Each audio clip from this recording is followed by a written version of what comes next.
Yo guys, welcome back sa channel. Today, pag-uusapan natin ang isang bagong contender sa mid-range segment, ang Infinix Note 60 Pro 5G.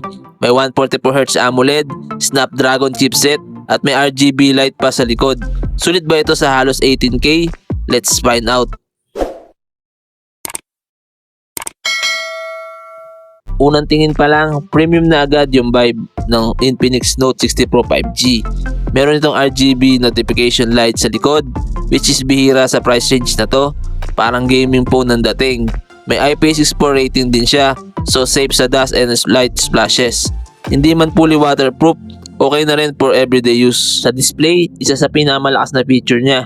6.78-inch AMOLED display, 144Hz refresh rate, 4,500 nits peak brightness, Ultra HDR support, Gorilla Glass 7 eye protection.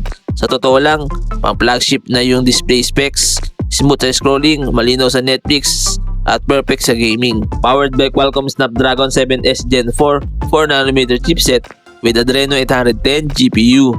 Sa actual usage, smooth sa multitasking, kaya ang heavy games, efficient din sa battery.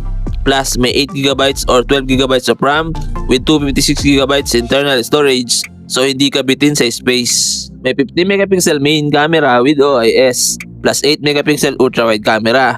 Sa selfie naman, meron siyang 13MP selfie camera with up to 4K at 30fps video recording sa front and rear. Good detail sa main camera, stable shots dahil sa OIS, decent ultra-wide.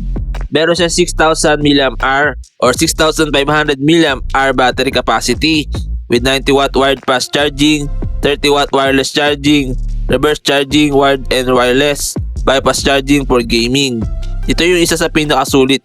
Bihira ang may wireless charging sa ganitong presyo. Sa extra features, 5G ready, Wi-Fi 6, Bluetooth 5.4, NFC, IR blaster, FM radio, OTG, and USB Type-C. Kompleto talaga, walang tinipid. Ang estimated price nito ay 18,800 pesos. Pero take note, pwede pa ito magbago once officially released sa Philippines.